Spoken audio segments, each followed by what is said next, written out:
Bonjour à tous, on va au grand galop et je suis à Cran. Oui, puisque ce lundi, le quintet se dispute à Craon, ou plutôt à Cran, lorsqu'on prononce bien le nom de cette ville. Alors, j'ai un ami internaute qui m'a dit Jean-Marc, vous êtes beaucoup trop long. Alors, pour cet ami, 4, 7, 8, 5, 11, 14, 9, 2. 4, 7, 8, 5, 11, 14, 9, 2. Allez, vous pourriez y aller. Je fais de la radio. En radio, il faut donner tout cela en 30 secondes. Ouah. Alors, pour les autres, et je sais que c'est vous les plus nombreux, vous le savez, qu'il faut prendre son temps. Jouer, ça doit être du plaisir. Et faire le papier, cela me prend beaucoup de temps. Ce temps, je vous l'offre avec beaucoup de plaisir. Et je pense qu'il faut prendre du temps pour essayer de trouver la bonne combinaison. Imaginez que si je faisais mon prono en 30 secondes chrono, eh bien, j'aurais beaucoup moins de réussite. Surtout que ce dimanche, vous l'avez vu, je vous ai donné le tiercé écarté quinté, mon coup de cœur à la photo, fini très fort, 5e. Et je vous l'avais dit, il faut écouter sa petite voix. J'avais mis, le quintet était difficile, mais j'avais mis quand même un indice de confiance de 3 sur 5, parce que je savais que le nombre 22 m'est favorable, et effectivement, il m'a été favorable. Alors je m'adresse à mon ami internaute qui m'écrit là en ce moment, elle ne touche rien, elle n'a pas de chance. Donc le conseil, déjà ne jouez pas forcément tous les jours. Quand vous voyez que vous êtes dans une mauvaise passe, et j'avais une mauvaise passe, vous vous en souvenez, au mois d'août, où j'ai passé une douzaine, voire une quinzaine de jours sans rien donner, eh ben, il faut faire le dos rond, il faut s'arrêter de jouer, laisser passer ce temps néfaste, et revenir quand vous vous sentez bien, parce que c'est la confiance en vous et la confiance dans le jeu qui va attirer la chance. Si vous, tous les jours vous jouez, tous les jours vous perdez, cela entretient une énergie négative et c'est pas bon. Pour tout joueur vous le dira. Donc quand vous voyez que vous êtes dans une mauvaise passe, arrêtez-vous. Rien ne vous oblige à jouer tous les jours et surtout et n'importe quoi. Voilà. Donc prudence. Pour ceux qui sont en période favorable, allez, on y va pour Cran. Alors en tête, il y a un cheval qui me paraît déclassé, c'est sa course, c'est le 4 Karlstad. C'est un cheval qui a été la révélation des quintets cette année. C'est son plus facile tiercé, avec celui que j'aime bien sur le dos, Maxime Guyon.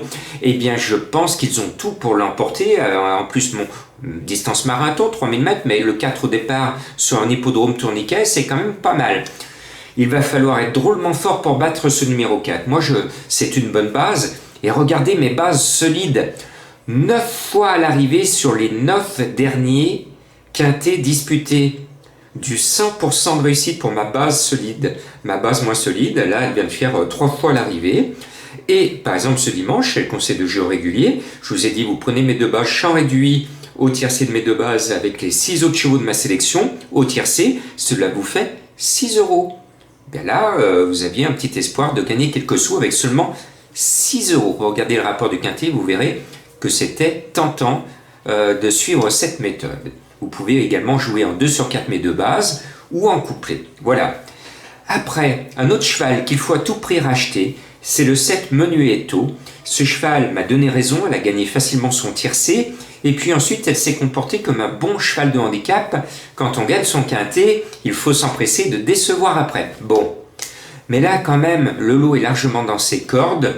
Elle porte des couleurs classiques, les couleurs Gondolfin. Ça veut dire qu'elle est préparée pour aller au haras. Et avant d'aller au haras, il faut qu'elle montre sa qualité. Cela veut dire qu'un jour ou l'autre, avant de partir pouponner, eh ben, elle va gagner une course principale. Donc, il faut à tout prix la racheter, même si ce n'est pas une base. Moi, je la sens bien. Et puis, il y a 4 ans au départ, et vous le savez, à chaque fois qu'il y a des intergénérations, je vous dis toujours de suivre les plus jeunes. Surtout les poulains de 4 ans, ils ont une marge de progression que les autres n'ont pas. Donc suivez ce numéro 7 Menuetto, rachetez-le. Mais l'autre base, un peu moins solide, mais elle devrait être dans les 5, c'est le 8 à la Covia. C'est une mère courage. Je l'aime bien. Elle a tiré le 8 à la corde. L'entourage est confiant. Le cheval est en forme.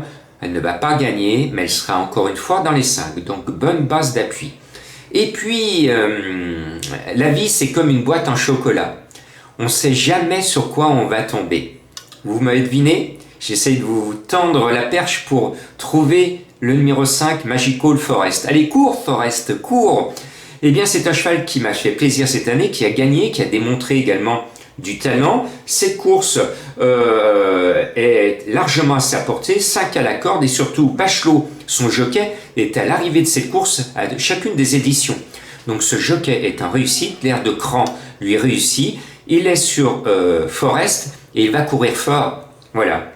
Après, j'ai écouté les bruits d'écurie. Vous le savez, j'écoute. Il y a des rumeurs. Je n'ai pas trouvé de Percy pour me le mettre dans les oreilles puisqu'il y a eu le chant des sirènes. Alors mon coup de cœur, eh bien, je succombe à la tentation. Sur son papier, il n'y a pas beaucoup de chance, mais les rumeurs disent du bien de lui. C'est le 11 Shepton Joa. Eh bien, j'espère que ce coup de cœur, comme ce dimanche, va vous mettre en joie. C'est un cheval qui a peu couru, mais bien en plat, qui a de la qualité en obstacle. Cela veut dire que les 3000 mètres ne lui font pas peur. Et surtout, j'ai appris que son entraîneur a tout simplement visé cette course. Chut, ne faut pas le répéter. Je poursuis, on va au front avec l'artificier, le 14. Il est monté par Chevalier Déon, bien placé au poids avec son numéro 2 à la corde. Il doit bien faire et ses cavalières méritent de gagner son tiercé. Pourquoi pas avec l'artificier. Allez, feu, on y va. Et puis, il y a longtemps que je ne vous ai pas parlé de Madame Colombo. Et puis tout à l'heure, elle me dit devant la télé, tiens, j'espère que tu as mis Esprit d'Avril, hein, parce que je sens bien. Je dis, c'est mon coup de cœur. Elle m'a dit, t'as bien fait. Eh bien, Esprit d'Avril est là. Alors, j'ai dit, c'est quoi le cheval que tu sens bien? Elle regarde le journal. Elle me dit, ah, mais il y a un Nicolas Canteloup. Nicolas Canteloup, il a un cheval. Oui, il a un cheval. C'est l'ami Pierrot, le 9. Ah, va pas chercher plus loin. Elle me dit, Canteloup, il va être à l'arrivée. Voilà. Bon, eh bien, c'est ce qui s'appelle avoir un coup de folie, mais c'est comme ça qu'on gagne gros aux courses. Soyez un peu fou dans votre logique, parce que si vous êtes trop logique comme moi à faire le papier trop sérieusement, vous tombez sur les mêmes chevaux que mes confrères, et si cela arrive, vous gagnez 2-3 euros, c'est-à-dire des cacahuètes. Par contre, l'ami Pierrot, il a 40 contre 1. Imaginez qu'il finisse 3e. Eh bien, peut-être qu'on va y aller. Allez, au clair de la lune, mon ami Pierrot, sa musique va s'améliorer comme ma petite chansonnette et je pense qu'il ne peut que progresser. C'est le 3e 4 ans au départ, c'est sur son âge que j'ai écouté Madame Colombo parce qu'il a 2 courses de rentrée. Le cheval, c'est quand même Nicolas Canteloup qui est le propriétaire. Son entraîneur va se dire, je vais quand même faire plaisir à la star de l'imitation française et je vais faire en sorte que son cheval montre le bout de ses naseaux dans ce quintet et ensuite il va prendre la direction des obstacles. On le verra ensuite à Auteuil. Allez, que ça saute. Et puis mon dernier, il ne touche plus terre, il a un poil de souris, son entraîneur ne l'a jamais eu aussi bien, il ne tient plus en place, c'est le 2 Nardo qui a gagné cette course l'année dernière et on sait que c'est tourniquet en province, il faut faire attention à ceux qui sont dans leur jardin. Nardo a gagné cette course, c'est bon signe. Après, comme d'habitude, je ne peux pas mettre tout le monde. Encore une fois, je n'ai pas mis Lotou. Lotou, l'entraîneur, c'est un peu, et je le dis avec le sourire, avec beaucoup d'amitié, ma bête noire cette année dans les quintets de province. Je le mets jamais et il me casse toujours la baraque. Alors, si vous voulez vous couvrir dans vos champs réduits, faites-moi le plaisir de mettre le 1, parce que Lotou, il est encore capable de me casser la baraque. Et puis, je n'ai pas mis Gonzalo. Je le trouve un peu décevant cette année, mais attention, l'année dernière, il était à l'arrivée de cette course, ça veut dire qu'il a été préparé pour cela. Je crois pas trop à Carnage Géo. Pourtant, il fait partie des favoris. Je ne suis pas plus emballé. Décevant la dernière fois. Mais attention, son entraîneur Montfort a une grosse réussite dans les tiercés. Et puis voilà, Angelo Dream, ça semble difficile, mais il est en forme. Son entraîneuse se plaint du poids. Il a été trop chargé, mais bon. Attention, vous l'avez compris, il peut y avoir des surprises. Mon indice de confiance était à 2. Bonne chance, j'ai été long pour ceux qui prennent le plaisir. Et justement, je m'adresse à mon ami internaute qui me regarde tous les matins lors du déjeuner. Eh bien oui, vous l'avez compris monsieur, vous prenez plaisir en déjeunant à écouter cette vidéo, eh bien la journée commence bien et je suis heureux de vous faire bien débuter cette journée. Et puis il y en a qui sont nocturnes. Pour cela, je vous dis, je suis heureux de vous souhaiter une bonne nuit, qu'elle soit douce, et quand vous allez vous réveiller, il y aura un cheval qui va trotter ou galoper dans votre tête, jouez-le. C'est l'inspiration. Bonne chance.